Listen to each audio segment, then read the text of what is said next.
Welcome students, I am your English teacher and today I am going to discuss with you first year English chapter number 7. The title of this chapter is The Use of Force, which is written by William Carlos Williams. The use of force means ताकत का इस्तेमाल। Students, इस chapter के बारे में discuss करने से पहले हम ऑथर डिटेल्स डिस्कस करेंगे। हमारे पास ऑथर के बारे में जो डिटेल्स हैं उसमें हमें जो चीज़ें मालूम हैं वो ये हैं कि हमारे जो राइटर हैं William Carlos Williams was born in September 17, 1883 कि हमारे राइटर जो हैं वो 17 सितंबर 1883 में पैदा हुए और उनकी वफ़ात हुई थी 4 मार्च 1963 को। उसके बाद जो हमें मालूम है वो ये है कि he was an American writer, कि वो अमेरिका के एक बहुत बड़े राइटर थे। He practice medicine in Rutherford, New Jersey and the factory town. इसके अलावा वो मेडिकल के फील्ड में भी प्रैक्टिस करते रहे और मेडिकल के फील्ड से भी उनका ताल्लुक़ रहा। उस हवाले से उन्होंने रदरफोर्ड, न्यू जर्सी और द फैक्ट्री टाउन में भी मेडिकल की प्रैक्टिस की। उसके बाद उन्होंने बहुत सारी पोएम्स जो हैं उनकी कंपोजिंग की। ही कंपोज मैनी पोएम्स, उन्होंने बहुत सारी पोएम्स लिखी। And his first collection published in 1949 under the title of selected poems. इन्होंने बहुत सारी नज़में जो हैं वो लिखी। उनमें से जो उनका सबसे पहला कलेक्शन जो थी पोएम्स की वो पब्लिश हुई थी, सिलेक्टेड पोएम्स के नाम थे, और ये कब पब्लिश हुई थी? 1949 में। नेक्स्ट चीज़ हमें इनके बारे में मालूम है वो क्या है कि ही आल्सो रोट 2 नॉवेल्स, कि उन्होंने 2 नॉवेल्स भी लिखे थे।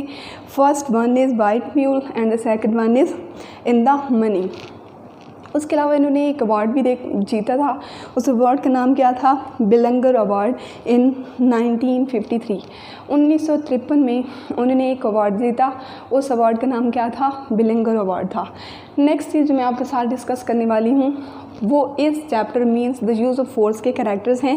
हमारे पास बेसिकली यहाँ पे 3 कैरेक्टर्स हैं। फर्स्ट वन है मैथिल्डा। ये एक ऐसी गर्ल, एक छोटी नन्ही सी बच्ची है जो कि किसी बीमारी का शिकार है। दूसरा कैरेक्टर हमारे पास डॉक्टर का है, who came to examine and cure Mathilda. जो डॉक्टर का कैरेक्टर जो कि मैथिल्डा, वो छोटी बच्ची जो बीमार है, उसको जांचने के लिए, उसका मुआयना करने के लिए और उसका इलाज करने के लिए वहाँ पे आता है। तीसरा कैरेक्टर जो हमारे पास है वो कौन है? मैथिल्डास पेरेंट्स। मैथिल्डा के वालिदैन हैं, मीन्स मैथिल्डा की फादर हैं एंड मदर। ये 3 कैरेक्टर्स हमारे पास मौजूद हैं स्टोरी में। उसके बाद हम इस स्टोरी की थीम और सेंट्रल आइडिया जो है वो डिस्कस करेंगे, लेकिन इससे पहले मैं आपको इस चैप्टर की थोड़ी सी जनरल समरी जो है वो बताती हूँ। स्टूडेंट्स, इस चैप्टर में कुछ होता यूँ है कि मैथिल्डा नाम की एक छोटी सी बच्ची है जो कि बीमार है। अब उसके वालिदैन को यही नहीं पता कि उनकी बच्ची को क्या मसला है या फिर उसको कौन सी बीमारी है, लेकिन उसके वालिदैन ये सोच रहे होते हैं कि मैथिल्डा जिस स्कूल में पढ़ती है वहाँ पे बहुत सारे बच्चों को डिप्थोरिया मीन्स खन्नाक की बीमारी जो है वो लाक हुई है। तो उन्हें ख़तरा था कि कहीं मैथिल्डा को भी खन्नाक है या फिर डिप्थोरिया की बीमारी है। तो वो किसी डॉक्टर को घर पे बुलाते हैं मैथिल्डा के चेकअप के लिए, लेकिन मैथिल्डा जो है उससे अपना चेकअप करवाने के लिए बिल्कुल भी रज़ामंद नहीं है। उसके वालिदैन के डांटने के बावजूद भी वो डॉक्टर को कोई पॉजिटिव रिस्पॉन्स नहीं देती। तो वो क्या करती है कि उल्टा डॉक्टर के ऊपर हमला कर देती है और उसकी ग्लासेस, उसकी ऐनक जो है वो दूर किचन की तरफ फ़र्श के ऊपर फेंक देती है, जिसके ऊपर उसके वालिदैन उसे बहुत ज़्यादा डांटते हैं। उसके बाद डॉक्टर जो है एक लकड़ी का आला निकालता है और उसके मुंह में रख के उसके गले का चेकअप करना चाहता है, लेकिन मैथिल्डा जो है उस लकड़ी के आले को अपने मुंह में ही तोड़ देती है, जिसकी वजह से उसकी ज़ुबान ज़ख्मी हो जाती है। इस तरह डॉक्टर जो है उसका गला चेक नहीं कर पाता। फिर क्या होता है कि डॉक्टर जो है अब बहुत ज़्यादा गुस्से में आ चुका है। अब गुस्से में आके वो कहता है कि एक सिल्वर का चम्मच जो है वो मुझे दें, और वो उसके मुंह में आगे तक रख देता है और इससे मैथिल्डा जो है अपना मुंह खोलती है और डॉक्टर उसका चेकअप करता है।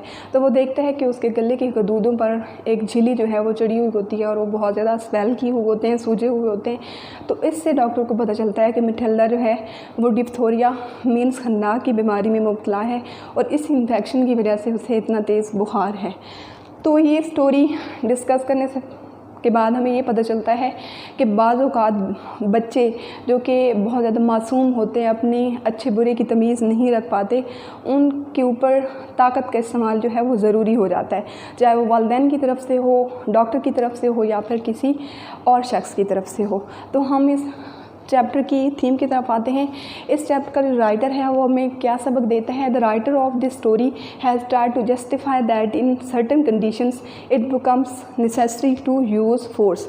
राइटर हमें कहना चाहते हैं कि कुछ कंडीशंस ऐसी होती हैं, कुछ हालात ऐसे होते हैं जिनमें हमें ताकत का इस्तेमाल जो है वो ज़रूरी हो जाता है।